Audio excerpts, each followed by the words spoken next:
everyone student, good afternoon. Standard 4 chapter number 2. जैसा सवाल वैसा जवाब, जैसा प्रश्न वैसा ही उत्तर।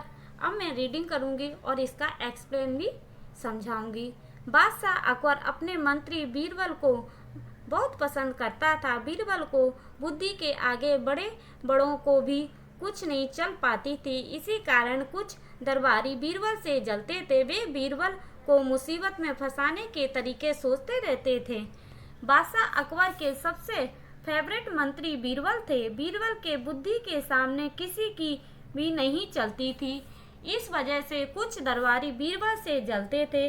वो लोग बीरबल को मुसीबत में फंसाने के नए नए तरीके निकालते रहते थे। अब हम दोबारा रीडिंग करते हैं। अकबर के एक खास दरबारी ख्वाजा सराय को अपनी विद्या और बुद्धि पर बहुत अभिमान था। बीरबल को तो वे अपने सामने निरा बालक और मूर्ख समझते थे। एक्सप्लेन। अकबर के दरबार में एक खास दरबारी था। उसका नाम ख्वाजा सरा था। ख्वाजा सरा को अपनी बुद्धि और ज्ञान पर बहुत घमंड था। निरा बालक मतलब मेरे सामने यह तो बच्चा है और बेवकूफ है। ख्वाजा सरा अपने सामने बीरबल को एक छोटा बच्चा और बेवकूफ समझते थे। लेकिन अपने ही मानने से तो कुछ तो होता नहीं। दरबार में बीरबल की ही तूती बोलती और ख्वाजा साहब की बात ऐसी लगती थी जैसे नक्कर खाने में तूती की आवाज ख्वाजा साहब की चलती तो वे बीरबल को हिंदुस्तान से निकलवा देते। लेकिन निकलवाते कैसे? एक्सप्लेन। सिर्फ अपने समझने से कुछ नहीं होता। दरबार में सिर्फ बीरबल के ही गुण गवते रहते थे। ख्वाजा साहब की कोई बात नहीं सुनता था। ख्वाजा साहब की तो बीरबल से इतना चिढ़ते थे। उनका राज चलता तो वो बीरबल को हिंदुस्तान से निकाल देते। लेकिन उनका राज चलता नहीं है। वो बीरबल को वैसे बाहर निकलवाएं कैसे? चलो बच्चों रीडिंग करते हैं। एक दिन ख्वाजा ने बीरबल को मूर्ख साबित करने के लिए बहुत सोच विचार कर कुछ मुश्किल प्रश्न सोच लिए। उन्हें विश्वास था कि बादशाह के उन प्रश्नों को सुनकर बीरबल के छक्के छूट जाएंगे और वह लाख कोशिश करके भी संतोषजनक उत्तर नहीं दे पाएगा। फिर बादशाह मान लेगा कि ख्वाजा सरा के आगे बीरबल कुछ नहीं है। एक्सप्लेन। अब उन्होंने सोचा कि मैं बीरबल को किस तरह से बेवकूफ साबित करूं। तो ख्वाजा ने बहुत सोचकर कुछ मुश्किल प्रश्न निकाले। ख्वाजा ने ऐसे कुछ टेढ़े मेढ़े सवाल निकाले और कहा, मैं राजा से कहूँगा कि वो बीरबल से ये प्रश्न पूछे।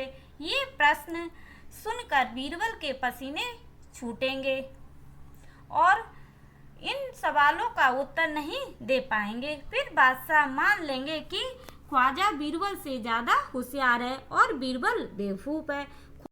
चलो बच्चों रीडिंग करते हैं। ख्वाजा साहब अचकन पगड़ी पहनकर दाढ़ी सहलाते हुए अकबर के पास पहुँचे और सिर झुकाकर बोले, बीरबल बड़ा बुद्धिमान बनता है। आप भी उसकी लंबी चौड़ी बातों के धोखे में आ जाते हैं। मैं चाहता हूं कि आप मेरे 3 सवालों के जवाब पूछकर उसके दिमाग की गहराई नाप लें। उस नकली अक्ल बहादुर की कलई खुल जाएगी। एक्सप्लेन।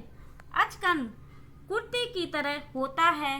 ख्वाजा ने अपनी बड़ी पगड़ी पहनी और दाढ़ी सहलाते हुए दाढ़ी पर अपना हाथ फहराते हुए अकबर के पास गया और अकबर के पास सिर झुकाकर बोले, बीरबल खुद को बहुत बुद्धिमान समझता है। आप भी उसकी बातों में आ जाते हो। बीरबल को अपनी बुद्धि को साबित करना होगा।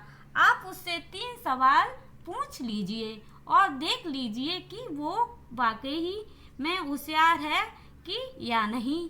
नकली अक्ल बहादुर का मतलब सिर्फ नाटक करना। वो कहता है बीरबल तो सिर्फ होशियारी का नाटक करता रहता है। आज उसकी झूठी होशियारी खुल जाएगी। चलो बच्चों रीडिंग करते हैं। ख्वाजा के अनुरोध करने पर अकबर ने बीरबल को बुलाया और उनसे कहा, बीरबल परम ज्ञानी ख्वाजा साहब तुमसे 3 प्रश्न पूछना चाहते हैं, क्या तुम उनके उत्तर दे सकोगे? अब राजा ने बीरबल को बुला लिया और कहा कि जो ख्वाजा हैं वो तुमसे कुछ प्रश्न पूछना चाहते हैं, क्या तुम उनके उत्तर दोगे? बीरबल बोले, जहाँ पना जरूर दूंगा, खुशी से पूछो। बीरबल बोले, जहाँ पना जरूर दूंगा, खुशी से पूछो। ख्वाजा साहब ने अपने तीनों सवाल लिख करके बादशाह को दिए। ख्वाजा ने अपने 3 सवाल अकबर को लिख करके दे दिए। अकबर ने बीरबल से ख्वाजा का पहला प्रश्न पूछा, संसार का केंद्र कहाँ है? अकबर ने बीरबल से ख्वाजा का पहला सवाल पूछा कि इस दुनिया का केंद्र कहाँ है? केंद्र का मतलब किसी भी जगह का सेंटर, बीचों बीच हिस्सा। पहला सवाल यह है कि इस दुनिया का बीचों बीच हिस्सा कहाँ है? रीडिंग। बीरबल ने तुरंत जमीन पर अपनी छड़ी गाड़कर उत्तर दिया, यही स्थान चारों ओर से दुनिया के बीचों बीच पड़ता है। यदि ख्वाजा साहब को विश्वास ना हो तो वे फीते से सारी दुनिया को नाप कर दिखा दें कि मेरी बात गलत है। एक्सप्लेन।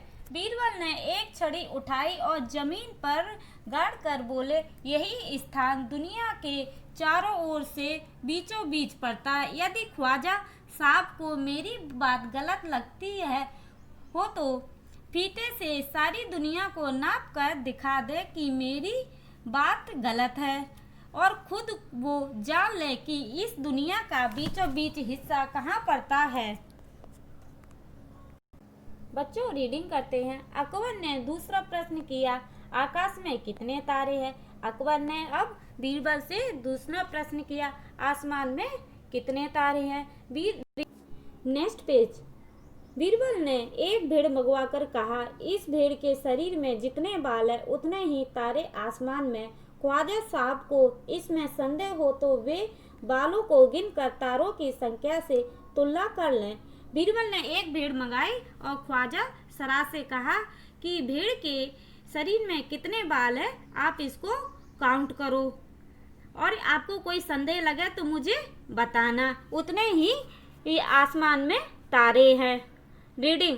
अब अकबर ने तीसरा सवाल किया। अकबर ने अब प्रश्न तीसरा पूछा, संसार की आबादी कितनी है? बीरबल ने कहा, जापना संसार की आबादी पल पल पर घटती बढ़ती रहती है, क्योंकि हर पल लोगों का मरना जीना लगा ही रहता है। इसलिए यदि सभी लोगों को एक जगह इकट्ठा किया जाए तभी उनको गिनकर ठीक ठीक संख्या बताई जा सकती है। बीरबल ने कहा, जापना संसार की तो आबादी घटती है और बढ़ती है, इंसान आता भी है और जाता भी है, मरता भी है और जन्म पृथ्वी पर लेता है। अब सभी इंसानों को आप इकट्ठा करो तभी हम गिन करके बता सकते हैं कि इस संख्या कितनी है। चलो बच्चों रीडिंग करते हैं।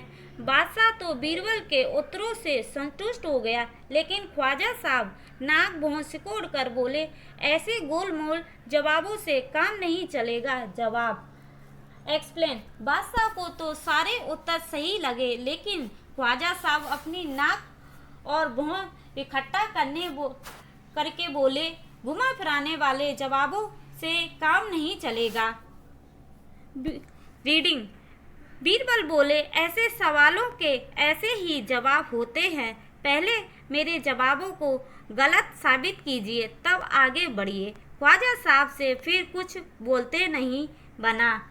एक्सप्लेन। बीरबल ने कहा, ऐसे आप सवाल पूछ रहे हैं हो ना, उसके ऐसे ही जवाब होते हैं। अगर आपको संतुष्टि नहीं है तो पहले मेरे जवाबों को गलत करके बताइए।